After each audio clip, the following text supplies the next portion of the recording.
The silence following Liam's words was heavy.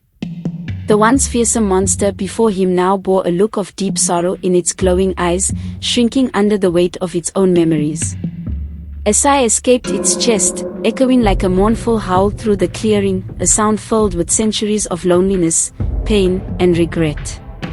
"I was not always a monster," the creature finally confessed, its voice low and filled with a sadness that Liam could feel in his very bones. "Once, long ago, I was a man like any other, with a heart that beat with the same hopes and dreams as those who now live in your village." The monster's voice trailed off, lost in the memories of a life that had long since faded away. Liam listened intently, his young face filled with a mixture of curiosity and compassion. He could hardly imagine the beast before him as anything other than what it was now, but he knew curses had a way of twisting reality. The thought of the monster as a man with a family, friends, and a life filled him with deep sorrow. "What happened?" Liam asked gently, his voice barely above a whisper. He wanted to understand, to know the truth of the creature's story. Part of him already knew what the answer would be, but he needed to hear it, to know that the creature was not truly a monster but a victim, just like the village. The monster's eyes, still glowing faintly, met Liam's gaze.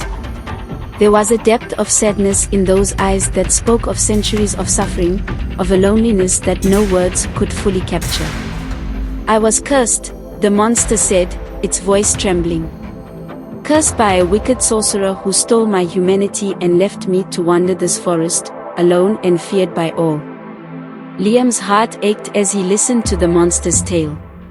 The creature was not evil, it was a victim of a cruel fate, forced upon it by a being of great power and malice.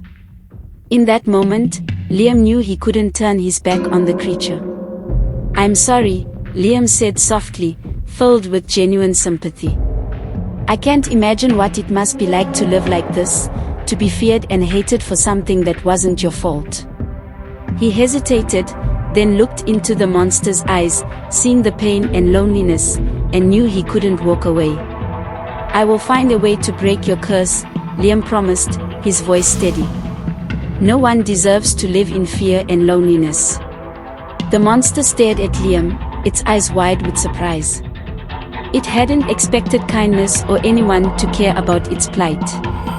For so long, it had been alone, believing it was doomed to remain a monster forever.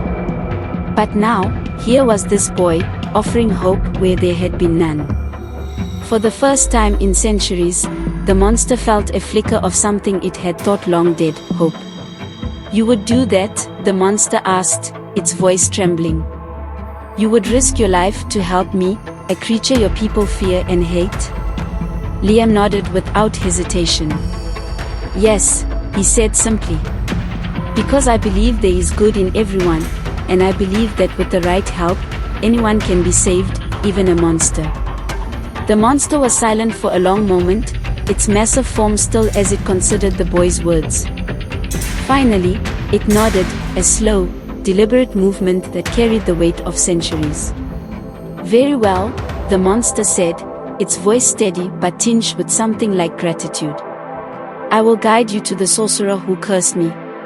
But know this, the journey will be dangerous. The sorcerer is powerful and will not be easily swayed." Liam's heart swelled with determination. He had faced danger before, had ventured into the unknown with nothing but his courage and a wooden sword. He knew this journey would be his greatest challenge yet, but he also knew he couldn't turn back now. The monster needed him, and he would not let it down. "I'm ready," Liam said, his voice firm and filled with resolve. "We'll face whatever dangers lie ahead, together." The monster nodded again, this time with a sense of purpose it hadn't felt in centuries. For the first time in a very long time, it had a reason to hope, a reason to fight. It turned its gaze toward the dark forest, toward the distant mountains that rose like jagged teeth against the night sky. "We must go deep into the heart of the forest," the monster said, its voice steady and filled with determination. "Beyond the rivers, over the mountains, and through the dark caves. The sorcerer's lair is hidden deep within, guarded by traps and creatures of darkness. Liam's heart pounded in his chest, but it was not with fear. It was with excitement, with the thrill of the adventure that lay ahead. He knew the journey would be dangerous, that they would face challenges that would test their strength and courage. But he also knew he couldn't turn back. He had made a promise, one he intended to keep. With the monster as his guide, Liam embarked on the most perilous journey of his life. They traveled through the treacherous terrain of the ancient forest, where the trees grew so tall and thick that they blocked out the sun, casting the world into an eternal twilight. They crossed rivers that roared like beasts, their waters dark and swift. They climbed mountains that scraped the sky, their peaks sharp and unforgiving. And they ventured into dark caves where the air was thick with the scent of damp earth and the echoing sounds of unseen creatures. At every turn, they faced challenges that would have broken the spirit of lesser adventurers. The forest itself seemed to conspire against them, its shadows moving with a life of their own, its trees whispering secrets that made the hair on the back of Liam's neck stand on end. But through it all, Liam's bravery never faltered. He pressed on, driven by the promise he had made, by the knowledge that he was the only one who could help the monster break its curse. And the monster, for its part, found a strength it had long forgotten. It fought alongside Liam, its massive form a shield against the dangers that lurked in the shadows. It guided the boy through the forest, over the mountains, and into the dark caves, its eyes ever watchful, its senses attuned to the dangers that lay ahead. For the first time in centuries, the monster had a purpose, a reason to fight, and it was a purpose that it shared with the boy who had given it hope. Together, they journeyed deeper into the heart of the forest, closer to the lair of the sorcerer who had cursed the monster so long ago.